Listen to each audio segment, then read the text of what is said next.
नमस्कार, स्वागत है आपका जनसत्य न्यूज में और आपके साथ में हूं फरहा सिद्दीकी। कोरोना वायरस जिसकी वजह से तमाम देशों की अर्थव्यवस्था पूरी तरह से चरमरा गई है, अब इसने कच्चे तेल की कीमतों पर भी बड़ा असर डाल दिया। जी हां, आज के हालातों को देखते हुए और कोरोना वायरस से निपटने के लिए कई देशों को लॉकडाउन जैसा कदम उठाना पड़ा, जिसका बड़ा असर कच्चे तेल की गिरती कीमतों पर साफ देखने को मिल रहा है।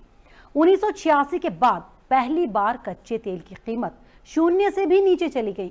यह अमेरिका के वेस्ट टेक्सास इंटरमीडिएट मार्केट में कच्चे तेल की कीमत में इतिहास की सबसे बड़ी गिरावट है और कोरोना वायरस की वजह से पैदा हुआ डिमांड सप्लाई का असंतुलन इसके लिए जिम्मेदार है।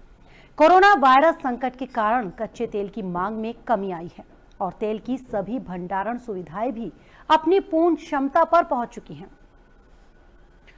अमेरिकी वायदा बाजार में कच्चा तेल सोमवार को ऐतिहासिक रूप से लुढ़कते हुए नेगेटिव में चला गया, शून्य से $36 नीचे। असल में दुनिया भर में लॉकडाउन को देखते हुए जिन कारोबारियों ने मई के लिए वायदा सौदे किए हैं, वो अब इसे लेने को तैयार नहीं है। उनके पास पहले से इतना तेल जमा पड़ा है जिसकी खपत नहीं हो पा रही है, इसलिए उत्पादक उन्हें अपने पास से रकम देने को भी तैयार हैं कि आप हमसे खर्च ले लो लेकिन कच्चा तेल ले जाओ, यानी सौदे को पूरा करो। ऐसा कच्चे तेल के इतिहास में पहली बार हुआ है। हालांकि भारत की निर्भरता ब्रेंट क्रूड की सप्लाई पर है, ना कि WTI पर, इसलिए भारत पर अमेरिकी क्रूड के नेगेटिव होने का खास असर नहीं पड़ेगा। ब्रेंट का दाम अब भी $20 के ऊपर बना हुआ है और ये गिरावट सिर्फ WTI के मई वायदा में दिखाई दी। आइए आपको बताते हैं क्यों नेगेटिव में हुआ दाम और नेगेटिव प्राइस का मतलब आखिर है क्या। 2019 के आखिर में चीन में कोरोना वायरस फैलने के बाद से ही ग्लोबल मार्केट में तेल की कीमत लगातार गिर रही है। बाद में इस वायरस ने चीन से बाहर फैलते हुए पूरी दुनिया को अपनी चपेट में ले लिया।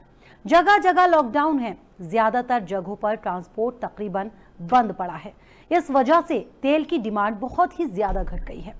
तेल की डिमांड पिछले 25 सालों में सबसे कम स्तर पर है। दूसरी तरफ ऑयल प्रोड्यूसर तेल कुओं से उत्पादन जारी रखे हुए हैं। इस वजह से तेल की ओवर सप्लाई हुई और मांग और आपूर्ति का पूरा संतुलन ही गड़बड़ा गया। यानी आसान शब्दों में कहें तो इसका मतलब है ऑयल प्रोड्यूसर के पास स्टोरेज के लिए जगह बची ही नहीं है, लिहाजा वो तेल ले जाने पर उल्टे खरीदार को पैसे देंगे। सोमवार को अमेरिका में जो स्थिति थी उसके मुताबिक अगर कोई खरीदार तेल लेना चाहता है तो ऑयल प्रोड्यूसर उल्टे ऐसे खरीदारों को प्रति बैरल करीब $40 चुकाएंगे। इसका असर यह होगा कि ऑयल प्रोड्यूसर अब प्रोडक्शन का काम रोक सकते हैं, क्योंकि कोई भी तेल कंपनी अपने कच्चे तेल को घाटे में बिल्कुल नहीं बेचना चाहेगी। लिहाजा मुमकिन है कि ऑयल प्रोड्यूसर तब तक अपने कुओं को बंद कर दे जब तक मार्केट रिकवर नहीं हो जाती। यूएस में नेगेटिव प्राइस का भारत में पेट्रोल डीजल की कीमतों पर क्या हो सकता है असर, आइए आपको यह भी बताने की कोशिश करते हैं। भारत की निर्भरता ब्रेंट क्रूड ऑयल पर है, जो इंटरनेशनल बेंचमार्क ऑयल प्राइस है। ब्रेंट क्रूड अभी भी $25 प्रति बैरल के स्तर के आसपास है। इस साल जनवरी से लेकर ब्रेंट क्रूड की कीमत में करीब 2/3 से ज्यादा गिरावट आ चुकी है और यह 18 सालों में सबसे कम कीमत है। जाहिर है भारत को भी तेल सस्ते में मिल रहा है, लेकिन शून्य के आसपास वाली स्थिति बिल्कुल नहीं है। तेल की कीमतों के कम होने से इस साल पेट्रोल की कीमतों में तेजी से गिरावट होने वाली है, लेकिन पेट्रोल पंप पर अदा की जाने वाली कीमत भी ऑयल मार्केट की तरह ही होगी, इसे तो भूल ही जाइए। इसकी वजह से रिफाइनरी से पेट्रोल पंप तक के तेल के सफर के दौरान टैक्स, कमीशन और तेल कंपनियों का मुनाफा, भारत में तेल कंपनियां अपना मुनाफा वसूलने के बाद तेल को पेट्रोल पंप तक पहुंचाती हैं। अब पेट्रोल पंप मालिक प्रति लीटर तयशुदा कमीशन भी लेता है।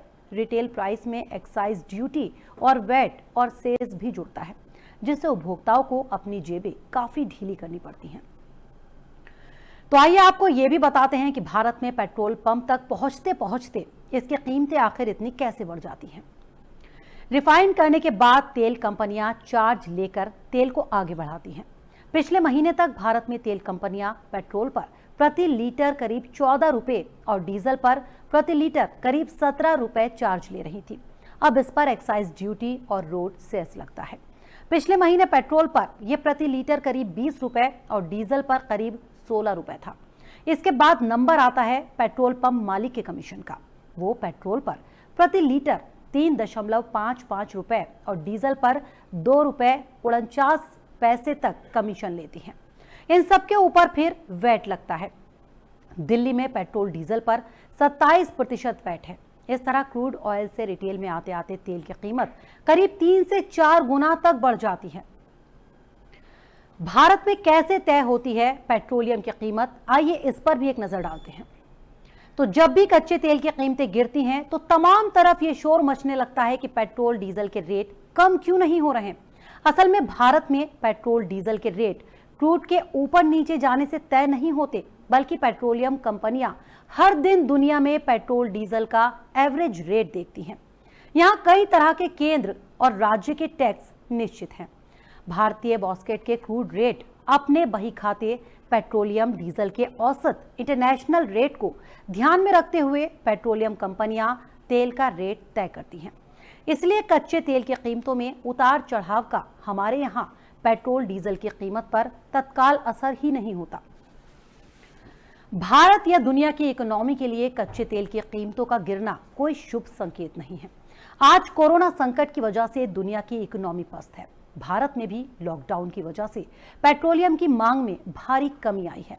ऐसे में कच्चे तेल की कीमतों का लगातार घटते जाना और इस स्तर पर चले जाना कि खाड़ी देशों की इकोनॉमी के डामाडोल हो जाने का खतरा भी पैदा हो सकता है। खाड़ी देशों की इकोनॉमी पूरी तरह से तेल पर निर्भर है। वहां करीब 80 लाख भारतीय काम करते हैं, जो हर साल करीब 50 अरब डॉलर की रकम भारत भेजते हैं। वहां की इकोनॉमी गड़बड़ होने का मतलब है इस रोजगार पर संकट आना। इसके अलावा भारत के निर्यात का बड़ा हिस्सा खाड़ी देशों को जाता है, तो वहां की इकोनॉमी के डामाडोल होने का मतलब है भारत के निर्यात पर बड़ी चोट पड़ना। और मौजूदा इकोनॉमी की जो हालत है उसे देखते हुए ये एक बड़ी चोट होगी।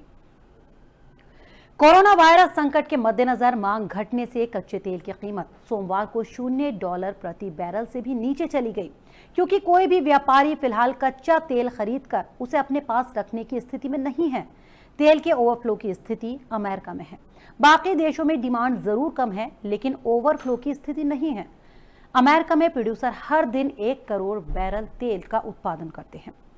ऑयल स्टोरेज टैंक भर चुके हैं, इसलिए कंपनियां सरप्लस तेल को किसी भी तरह से बेचना चाहती हैं। बाकी देशों में तेल की कीमत कम हुई है, लेकिन शून्य नहीं हुई है। भारत की बात करें तो WTI कीमतों से यहां सीधा कोई असर नहीं पड़ेगा। तो फिलहाल हमारी खास पेशकश में इतना ही। हमारे और वीडियो देखने के लिए जनसत्य न्यूज़ को सब्सक्राइब करें, शेयर करें और लाइक करें। नमस्कार।